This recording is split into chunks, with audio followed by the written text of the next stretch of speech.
Do you agree with me that everybody's looking for peace? People go to their school, their jobs, extracurriculum. Why? Because they're going to get a degree, to get a job, so in the end, they can have peace. Even the schooling systems are arranged to the teachers and the people who create the schools and the questions to have peace. Do you see how sometimes it's multiple choice, something like that, to where they don't have to put a whole list of answers. They can just put 3-4 things that the students have to pick up. What about the people who create cars, people who create phones, people who create watches, anybody manufacturers? Let's say Elon Musk, when he was creating the Tesla, he looks for luxurious, easy car. That's why one of the most popular things about the Tesla is that you don't have to drive with it. You can just sit down, lay back, and the car will drive for itself. What about the phones? Why is iPhone the most popular? Because you can just open the phone, click on the apps you need, and it's easy, peaceful. What about the Amazon? Jeff Bezos. Why is his site so popular? Because right when you open it, you just click 2-3 buttons, you can have something coming to your house. Isn't that crazy to think about? How you can just click a few buttons, the package comes to your house? And how is it possible for people who are all these manufacturers, they know how to make it peaceful for people to shop, people to drive, people to just use their phone? How is it possible that these people know the things and our creator doesn't? Allah subhanahu wa ta'ala said in the Quran, only with the remembrance of Allah subhanahu wa ta'ala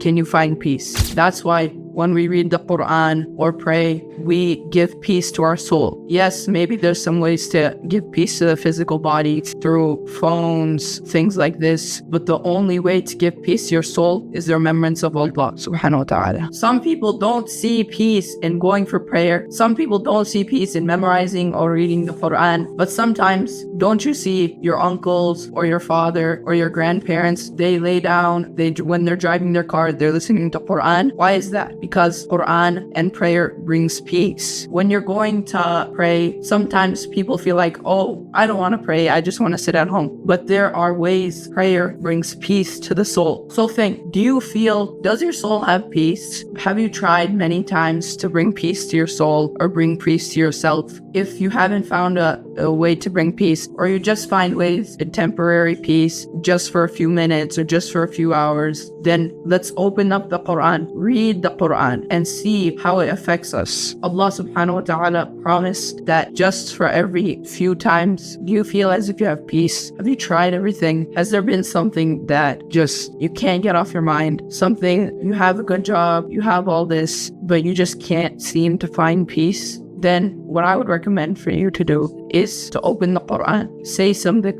Alhamdulillah, Subhanallah, Allahu Akbar. If you do have peace in your soul, then Alhamdulillah. But if not, then please just open the Quran. Remember Allah. And Allah subhanahu wa ta'ala promised the best way to find peace is to open the Quran. Remember Allah and embrace Islam. Every time you say Subhanallah, Allahu Akbar, La ilaha illallah, Allah's building houses for you in Jannah. So you're working all this time, thousands and thousands of hours on getting one house. But every time you remember Allah, Allah subhanahu wa ta'ala is building you houses in Jannah. So please, if there's any time you feel a discomfort, or you're not feeling peace, or you're just tired and you want to feel peace, just remember Allah, embrace Allah, and Allah subhanahu wa ta'ala promise that you will feel peace.